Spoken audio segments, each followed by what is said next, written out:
Então ela revirou os olhos. Seu revirar de olhos foi observado no relatório de admissão.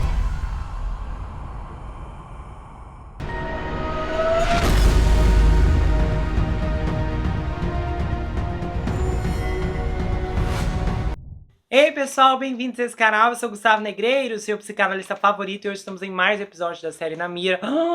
Esse caso hoje, prepara o seu chá de camomila porque você vai precisar. É uma história assim arrepiante, lembrando que tem uma história no nível dessa aqui, que é muito forte, eu vou te recomendar, se você ainda não conferiu, assista, é o caso da Maia Kowalski.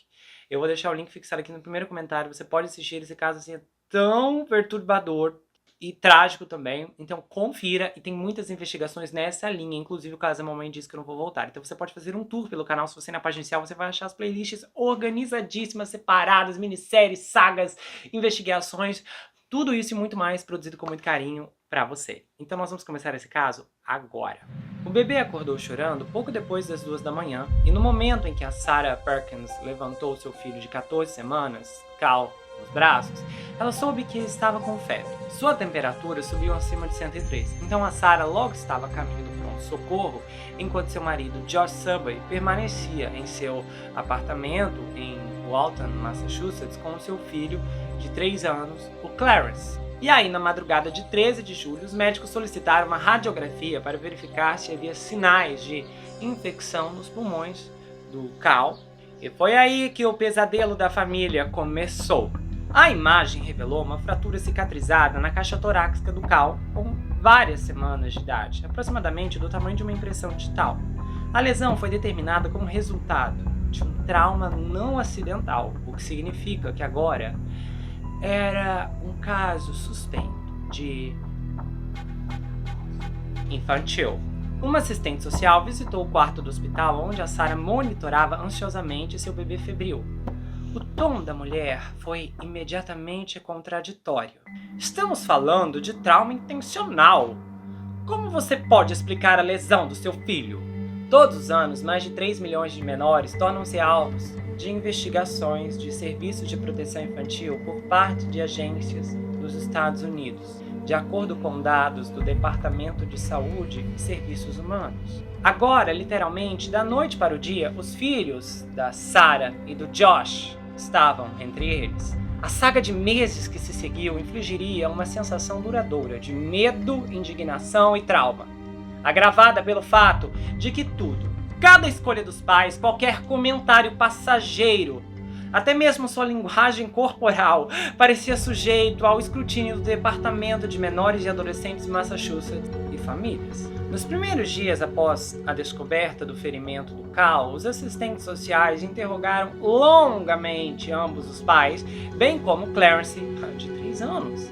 Os menores foram submetidos a exames médicos, e nenhuma outra preocupação foi encontrada. Funcionários do DCF inspecionaram o apartamento do casal e nenhuma preocupação foi encontrada lá também. Em 14 de junho, a Sarah e o Josh foram mandados do hospital para casa com um plano de segurança aprovado pelo DCF. E o assistente social que passou em sua casa no dia seguinte foi tranquilizador. No final de uma semana angustiante, o Josh e a Sarah começaram a acreditar que a aprovação terminaria em breve. E eles ficaram acordados até tarde naquela noite e ainda estavam acordados quando ouviram uma batida na porta. Logo depois da 1 hora, seguida por uma voz berrante. Polícia de Walton! O barulho acordou a mãe do Josh, Lisa, que estava com eles, e os 3 adultos correram para a porta. Quando Josh olhou para fora, viu 3 policiais e 2 funcionários de resposta a emergências do DCF à sua porta. Eles disseram que tinham novas informações que os levaram a acreditar que os menores estavam em perigo e que estavam lá para assumir a custódia e remover o Clarence e o Cal de sua casa. Durante 1 hora, enquanto os filhos dormiam, Josh e a Sarah tentaram argumentar com os funcionários que estavam à sua porta. Sarah estava convencida de que a remoção devia ser ilegal. E o Josh só saberia mais tarde que é da autoridade de uma agência de proteção a menores assumir a custódia de menores sem documentação em mãos. O Clarence tinha alergias graves e o Cal, que também tem alergia, ainda amamentava exclusivamente na época. E quando a Sarah perguntou como planejavam alimentar seus filhos, ela não recebeu uma resposta clara. Então eles disseram: o nosso plano alimentar é ligar para o pediatra pela manhã e a partir daí resolveremos. Isso foi bastante devastador. A Sarah correu para juntar uma mamadeira e um saquinho de leite materno para eles levarem. Quando ficou claro que não conseguiriam manter os filhos em casa, o Josh, a Lisa, começaram a registrar o que estava acontecendo. Perto do final da filmagem do celular, o telefone repousa sobre uma mesa enquanto os pais resgatam seus filhos confusos e desorientados.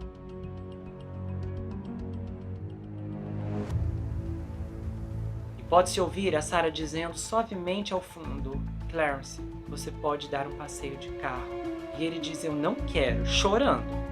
E então ele começa a gritar e a sua mãe começa a chorar, bem baixo. Para Sarah, havia uma sensação de estar presa, sendo forçada a obedecer. E que apesar do pânico daquele momento, ela pensou: temos que ter calma, ou então vai ser muito, muito pior. E ela também sabia que queria ficar mais calma porque não queria assustar o Clarence. E ele já estava muito apavorado. Demorou mais de 30 minutos para acomodar seu filho histérico de 3 anos na traseira do carro de um estranho. A Sarah e o Josh não esqueceram as palavras finais que o policial lhes disse quando eles partiram às 2h30. O Josh acredita que o comentário não foi malicioso, apenas totalmente alheio à agonia do momento. O policial disse: acalme-se, durma. Em questão de horas, dezenas de milhares de estranhos na internet souberam da situação difícil da família.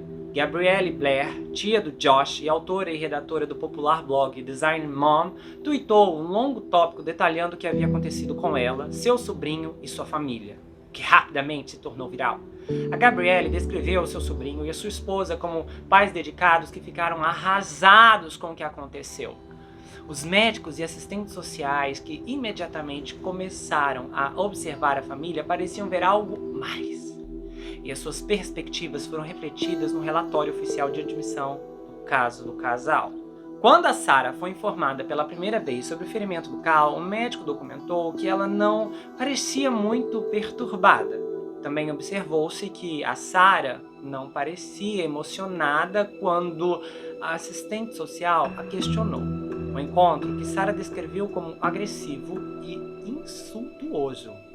A certa altura, a assistente social perguntou a ela se o marido ignorava regularmente os filhos quando eles estavam na mesma sala.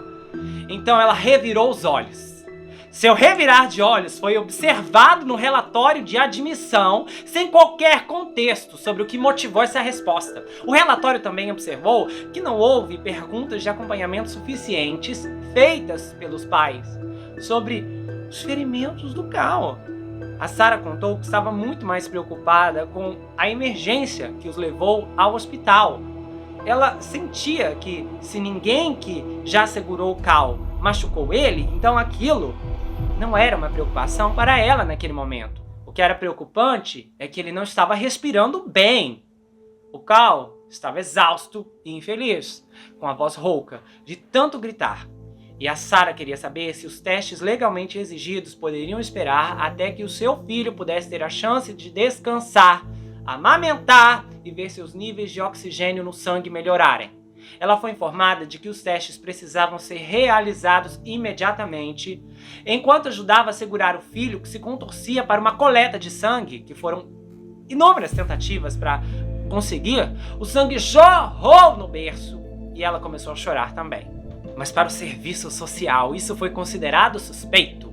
O funcionário do DCF contou mais tarde que havia relatado que a Sarah estava extremamente chateada. Agora ela estava demonstrando emoção, mas a preocupação deles era de que ela parecia chateada com a possibilidade dos médicos encontrarem algo no teste. E os resultados dos testes foram normais. Então, no início, a família não conseguiu explicar o ferimento do Cal, porque ele já havia caído da cama uma vez, e o Clarence, às vezes, era rude com o irmãozinho, mas os médicos disseram que essas eram explicações improváveis para a fratura. Nenhum dos menores frequentava a creche. E é difícil sublinhar o quão ingênuo o casal era, e a Sarah não conhecia pesquisas sobre fraturas de costelas infantis. Rapidamente eles descobriram que lesões nas costelas em bebês são normalmente interpretadas como um sinal de abuso físico, embora os especialistas reconheçam que a investigação não é conclusiva. E um estudo observa que a ocorrência de fraturas acidentais de costelas em bebês é desconhecida e, portanto, a interpretação da ligação entre fraturas de costelas e abuso pode ser influenciada pelo raciocínio circular. De acordo com o relatório de admissão do caso do Cal, o médico consultor afirmou que os ferimentos dele pareciam ser consistentes com um traumatismo contundente, ou com alguém apertando o bebê com muita força. Nenhum dos pais teve uma explicação, mas a avó do Cal sim. Quando a Lisa soube do ferimento do Cal, ela se lembrou de uma tarde em que estava cuidando dos netos e levantou o Cal da cadeirinha do carro, e aí a cabeça dele começou a rolar para trás e ela o agarrou com força. E ela lembra que ele gritou, mas foi rapidamente consolado e ela não pensou em mencionar nada aos pais dele naquele momento. Mais tarde, ela forneceu uma declaração atestando o episódio, apoiada por um radiologista pediátrico que também apresentou uma declaração afirmando que o incidente era uma explicação provável para a lesão do Cal. Mas uma investigação completa já estava em andamento. Ironicamente, foram Lisa e seu marido Mark que assumiram a custódia dos meninos depois que eles foram tirados dos pais no meio da noite. Depois de 16 horas em um orfanato, a família conseguiu que os avós que haviam vindo do Colorado fossem aprovados para levar os menores. Aí, em 16 de julho, Clarence e o Cal juntaram-se aos avós no apartamento no porão da casa de um amigo da família próxima em Walton. E em 18 de julho, a família conseguiu garantir visitas diárias e acesso de enfermagem para Sarah e o Josh. Somente em uma audiência em 10 de agosto é que os pais receberam permissão para levar seus filhos para casa sob um acordo de custódia condicional. Por mais angustiante que isso tenha sido, eles sabem que tiveram mais sorte do que a maioria. Normalmente leva um ano até que os pais se unam aos filhos, e antes dessa resolução, a Sarah saiu do carro e apenas chorou. Aí o pai do Josh apareceu e o abraçou e ele disse: "O Cal vai aprender a andar antes de eu vê-lo novamente." Felizmente isso não aconteceu, mas é o que acontece com a maioria das pessoas. O impacto do sistema de bem-estar infantil e das suas práticas recebeu uma onda de escrutínio público recente. Vários casos que foram considerados maltratados atraíram a atenção da mídia de alto nível e expôs uma revelação recente que uma esmagadora maioria das visitas domiciliares e buscas domiciliares realizadas por investigadores de abuso infantil ocorrem sem mandado. Como pais brancos em Massachusetts, Josh e Sarah não eram exatamente atípicos no sistema de bem-estar infantil do estado. 36% dos menores do sistema são brancas, enquanto 33% são latinas e 13% são afro-americanas. Em muitas jurisdições, os assistentes sociais que tratam das investigações são formados pela polícia, o que molda a forma como abordam o seu trabalho. É muito baseado na ideia de descobrir a verdade, interrogar os pais, interrogar os menores e na ideia de que tem que haver algo ali, caso contrário, você não estaria ali. Alguns especialistas apontam que preconceitos e preconceitos culturais podem influenciar a avaliação das famílias. Existe essa ideia de que uma mãe deve reagir de certas maneiras e um pai deve reagir de outras maneiras. E muitas agências considerarão um risco para a segurança dos menores se um dos pais se opuser ao processo, embora qualquer pai expressaria de forma muito justa a sua discordância. Charles Nilsson, professor de pediatria e neurociência na Harvard Medical School e também no Hospital Infantil de Boston, que estudou extensivamente o impacto neurológico da separação entre pais e filhos, diz que não é uma questão fácil de determinar um padrão universal para a intervenção de um menor, porque existem várias e únicas formas variáveis em cada caso. E ele falou assim: onde você define o padrão é uma questão realmente difícil. A proteção infantil sempre lidou com isso. Em Massachusetts, o DCF foi alvo de tremendas críticas, porque houve momentos em que eles estabeleceram padrões tão altos para a intervenção que os menores foram gravemente prejudicados pelos pais. Por outro lado, se colocarmos a fasquia muito baixa, cometemos um dano diferente, que é a separação. Acho que precisa ser caso a caso. O Charles diz que uma remoção inesperada no meio da noite é um evento particularmente extremo para o menor. E a partir do momento da separação, uma série de variáveis afetarão o resultado a longo prazo para o menor. E para menores que são colocados em um ambiente de acolhimento sem apoio ou inseguros, que não são rapidamente reunidos com as suas famílias, que não recebem os cuidados que necessitam para os problemas de saúde mental já existentes, isso pode levar a um resultado terrível a longo prazo. Na pior das hipóteses, o menor não está apenas num lar de acolhimento, mas passa de um para o outro, e de outro para o outro, e isso pode ser catastrófico. A própria investigação dele centrou-se em exemplos extremos de negligência e ele está entre os principais investigadores do projeto de intervenção precoce de Bucarete, um estudo proeminente e contínuo sobre órfãos romenos. Mas numa situação como a vivida pela família Josh e da Sarah, ele tem uma visão mais otimista para os menores. Ele diz que um menor pode não registrar nada sobre a breve experiência, e que um menor de 3 anos como Clarence pode experimentar mudanças comportamentais de curto prazo que podem diminuir com o tempo. São os adultos, diz ele, que têm maior probabilidade de arcar com uma carga emocional duradoura. Com o devido apoio, como a família com acesso aos recursos de que necessita, tudo isso deverá ficar no retrovisor do menor daqui a meses. Aí ele falou isso, palavras dele. Mas os pais ficaram traumatizados. Eles vão revisar esse episódio para sempre. Semanas depois que os meninos voltaram para casa, havia noites em que a Sarah e o Josh acordavam com o coração acelerado. Eles estavam certos de que estavam ouvindo uma batida na porta. Aí eles levantavam da cama e espiavam pelas persianas para ver se havia alguém lá fora. E aí o casal falou assim, sabe, toda vez ninguém tenta entrar na nossa casa.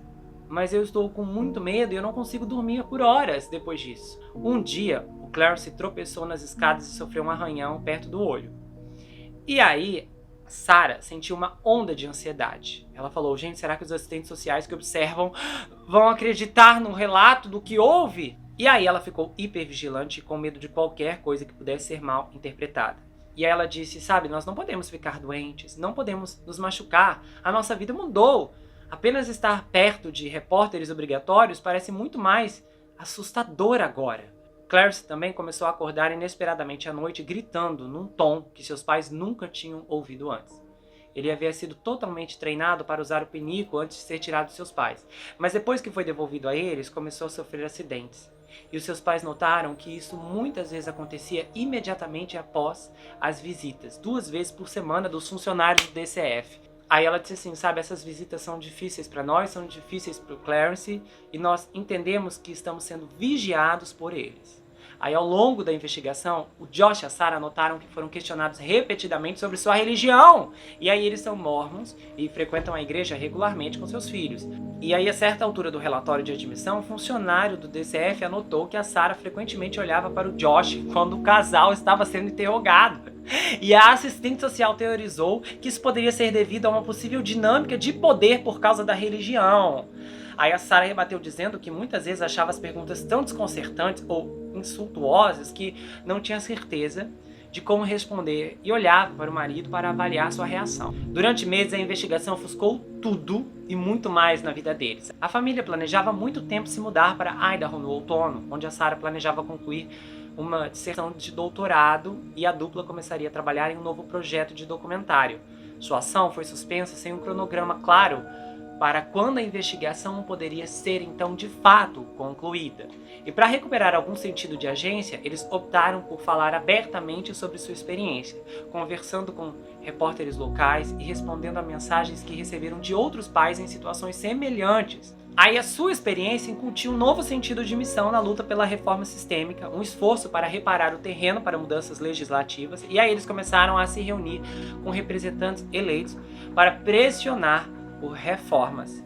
E a deputada estadual de Massachusetts, Joanna Machino, está agora propondo uma legislação que exigiria que os trabalhadores do DCF obtivessem a aprovação de um juiz de plantão antes de qualquer remoção de emergência que pudesse ser feita durante os horários em que os tribunais estão fechados. O Josh disse, sabe, este seria um bom passo, mas é necessário mais. Se você diz que um juiz tem que dar aprovação, isso é ótimo, desde que você possa tornar esse processo de aprovação significativo de alguma forma e que haja realmente um padrão que está sendo atendido e avaliado. Por muito tempo, Josh se sentiu surpreendentemente desligado da dor e do pesar da experiência. Ele sentiu apenas fúria e a necessidade de defender sua família. Mais recentemente, houve momentos de silêncio com a sua família em que ele se sentiu intensamente comovido. uma reação que ele não conseguia decifrar. Aconteceu uma vez quando ele viu Clarence chutar uma bola de futebol com habilidade especial. E quando ele viu seu filho pequeno se aproximar de outros menores maiores no parque, querendo brincar. Sabe, apenas é uma coisinha que está acontecendo e de repente eu estou me sentindo muito emocionado. E isso não acontecia até agora. Eu acho que é uma bagagem que eu carrego de tudo isso. E é algo que ainda estou trabalhando. Então, em uma audiência em 15 de novembro, no Tribunal de Menores de Cambridge, a assistente social designada para o caso do casal apresentou seu relatório final. Seu endosso à paternidade da Sarah e do Josh foi absoluto. Ela disse: não observei nenhuma preocupação sobre a segurança ou bem-estar dos menores durante nenhuma das minhas visitas domiciliares semanais. E não houve mais preocupações sobre a capacidade da senhorita Sarah e do Josh. Eles demonstraram que são plenamente capazes de garantir a segurança dos menores. O Josh diz que ficou satisfeito ao ouvir o juiz criticar o DCF, especialmente a forma como os menores foram retirados da casa, que foi, segundo suas palavras, a forma mais draconiana que se possa imaginar. O Josh falou que foi muito bom ouvi-lo castigar o DCF daquele jeito. O caso foi encerrado e a família não está mais sob supervisão do DCF, mas a questão ainda não está totalmente resolvida. Num processo separado, o casal solicitou a alteração do registro oficial para que deixe de incluir uma alegação fundamentada de abuso infantil contra eles. Os registros médicos do Cal ainda mostram que seus ferimentos resultado de um trauma não acidental. Alterar esse registro exigiria ainda outro processo legal. Eles acumularam mais de $50 mil em contas legais, um custo que foi coberto em parte por doações de amigos e familiares e pelo dinheiro que economizaram para pagar a entrada de uma casa. Poucos dias depois do Dia de Ação de Graças, a família de 4 pessoas chegou à antiga casa da fazenda na zona rural de Idaho, onde a mãe da Sarah cresceu em uma pequena cidade cercada por montanhas. Clarence correu para explorar a extensa propriedade e os tratores na garagem com seu pai. O casal disse, a nossa esperança para essa casa é que seja um lugar onde Clarence se sinta totalmente em paz e seja capaz de se curar um pouco. O primeiro dia completo deles terminou com uma queda de energia na cidade, e a família estava reunida em casa, no escuro, tarde da noite, quando ouviram uma batida forte na porta. Imediatamente, Josh e a Sarah foram tomados pelo medo, assustados com a intensidade da sua reação ao som e com o que poderia estar por detrás. Aquela era a primeira vez que alguém batia na porta do casal à noite desde que seus filhos foram levados. Desta vez era um vizinho que estava do lado de fora. Ele queria oferecer à família um aquecedor a gás e uma lanterna. Ele queria ter certeza de que eles estavam seguros. Eu tenho batido de frente com o serviço social há algum tempo e especificamente meu trabalho evoluiu porque eu descobri que existe algo pior. Que nesse caso, os pediatras formados em serviço social que fazem esse trabalho horroroso nos hospitais. Especificamente, se eu não deixar nenhum caso de fora, mas casos que envolvem, que tem aqui no canal, que são desconcertantes em relação ao papel dessas pessoas, tem aquele caso da Victoria Klimbee, é um caso que me parte o coração até hoje. Nós temos o caso da rede de mentiras, a mamãe disse que eu não vou votar. Esse caso não gosto nem de lembrar. Tem também o caso da Maya Kowalski. Tem o caso da perseguição autista. Tem outro que eu gravei, mas é que eu não sei se ele já foi ao ar antes ou depois desse caso aqui. E tem outros casos que eles não são tão focados no serviço social, mas eles esbarram ali especificamente na negligência desses profissionais, como o caso daquele menino Arthur, tem aquele caso da mãe do inferno, que é um caso assim, que a aparição do serviço social naquele caso é assim bem curta, né? É uma participação especial, mas é uma das participações mais assim arrasadoras que eu já vi na minha vida. Em geral, existem outras histórias que eu pretendo abordar. Tem uma que é um caso enorme. Esse é um caso enorme e eu não produzi ainda porque vai levar tempo, principalmente para elaborar o roteiro, mas ele já está na minha mira. Eu espero que uma hora eu consiga. Mas de qualquer maneira, eu tenho observado que essas pessoas, elas parecem que têm um poder ilimitado para simplesmente possuir registros médicos, assim, circunstâncias que em outras ocasiões são completamente legais. A gente vê o caso lá da Maia Kowalski, a gente teve aquela Sally, que um monstro, um ser humano horrível, que simplesmente acessava os registros médicos da Maia e, assim, não houve danos. É algo que o hospital hoje mal dá informações se você é parente da pessoa, mas, assim, ela podia entrar, invadir. Olha, existem tantas coisas monstruosas que, especificamente, há um tempo atrás, eu estava fazendo uma pesquisa pessoal a respeito do serviço social, e aí eu adquiri um documento, um PDF, de algumas pessoas da área que se opõem ao que está acontecendo e produziram esse documento para relatar esse enorme descontrole de poder e relatar famílias que foram danificadas pelos eventos que se seguiram após essas investigações sem pé nem cabeça que essa gente começa a realizar. O PDF parece um filme de terror, porque o que vai acontecendo, e assim, a forma como os eventos desabam é monstruoso, principalmente porque eu volto naquele ponto, o poder deles é muito grande e eles simplesmente vão, assim, fazendo que qualquer reação. Então a gente vê aquela assistente social ali, ai, que ela estava olhando para o marido, isso é uma dinâmica de poder. Gente, quando essa moça se formou em psicologia que eu não fiquei sabendo? São conclusões que essas pessoas não têm autoridade nenhuma para simplesmente sair fazendo análises, pessoas que não têm base em psicologia, pessoas que não são formadas no assunto, pessoas que não entendem, principalmente a gravidade da questão é que são pessoas que são treinadas para encontrar um erro, mesmo que não exista.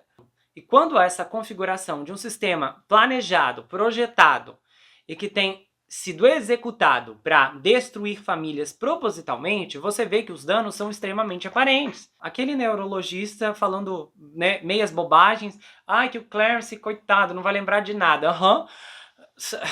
O quê? Eu fico assim tão chocado com... Às vezes eu vejo uns profissionais falando umas aberrações assim que você fala, gente, não é possível. E é impressionante como, infelizmente, essa pseudo-especialidade dentro da medicina de pediatras de serviço social, um negócio assim muito mal formulado, um poder desenfreado tem tomado conta e simplesmente não tem havido regulações suficientes para deter essas pessoas que podem simplesmente apontar, criar inúmeras acusações, e assim, o mais chocante é esse. Uma Sally, lá do caso da Maia Kowalski, apontou inúmeras acusações, mundos e fundos, no final aquilo tudo foi provado como mentira, e fica por isso mesmo. Então, assim, é impressionante como simplesmente há uma abertura em que o indivíduo possa inventar, teorizar, mentir descaradamente e propositalmente para um juiz, para outros médicos, manipular, intimidar e até ameaçar, e nada disso ser simplesmente questionado pelas autoridades. E quando eu falo autoridades, nesse caso, é simplesmente os legisladores que precisam se posicionar e os juízes que precisam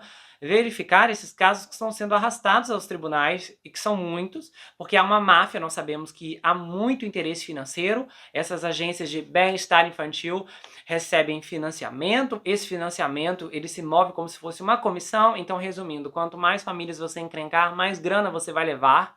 E aí é muito complicado quando você vê que há um interesse financeiro por trás, porque você se pergunta quem garante que essa pessoa está sendo honesta mesmo nessa avaliação. O mais interessante nessas histórias, como vemos aqui em muitos casos criminais, é como esses profissionais são seletivos. As famílias com os problemas, os menores ali extremamente em risco, quase gritando, socorre-me, e eles vão embora, não fazem nada, o celular é seguro e tá tudo certo. Então, assim, você vê que as motivações dessa gente é distorcida.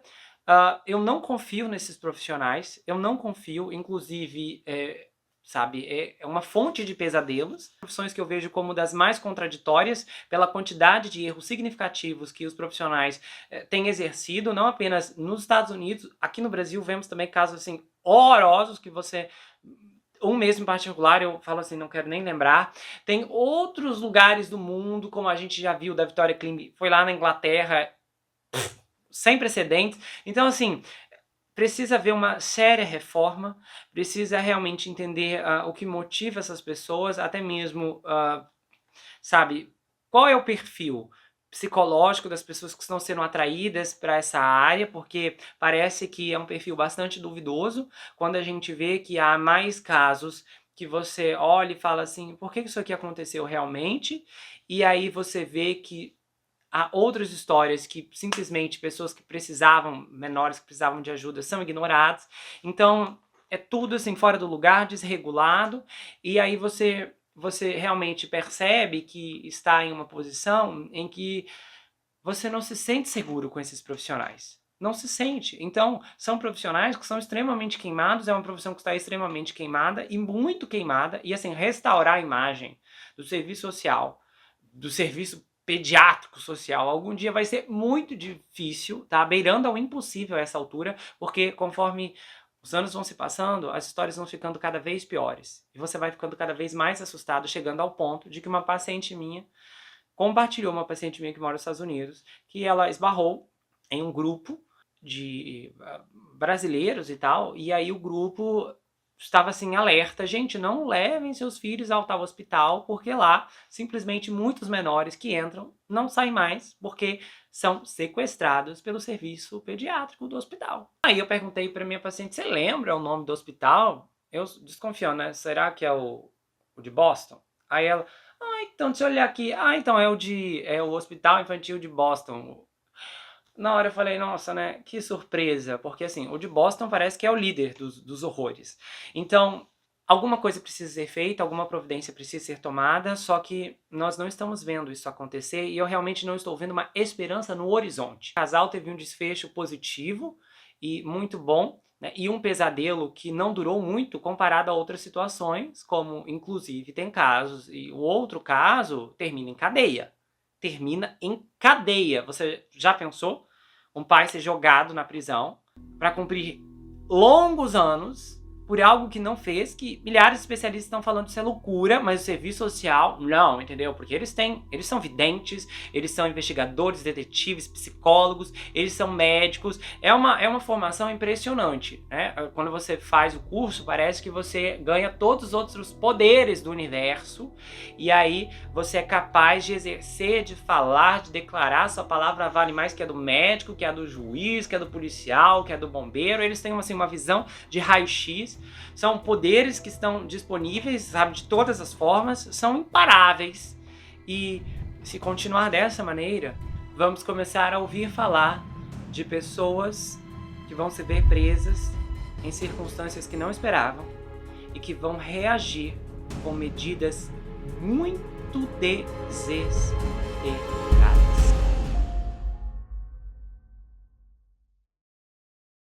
Se você gostou desse vídeo, inscreva-se no canal, ativa o sininho, compartilha, dá o seu like, comenta aqui embaixo, espero que você tenha gostado. Aproveite e conheça as outras atrações do canal, tá? Tem vários episódios bombásticos.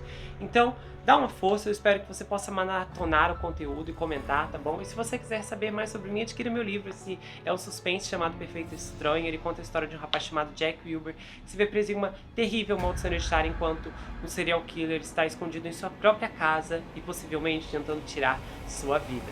Esse livro é escrito em formato roteiro, então é uma inovação. Se você não gosta de leitura, não se preocupe. Esse livro é justamente para você, porque a forma como ele é escrito é diferente de tudo o que você já viu. E o livro vai autografado se você quiser. A gente faz envios para qualquer lugar do Brasil, quase qualquer lugar do mundo também. Tem marcadores, um pôster exclusivo. Você pode entrar em contato pelo Instagram, pelo Telegram, comentar aqui. É muito fácil de falar diretamente ou então entrar lá pelo site. A gente se vê no próximo caso e não se esqueça que aqui você sempre vai ter um amigo. Até mais, pessoal!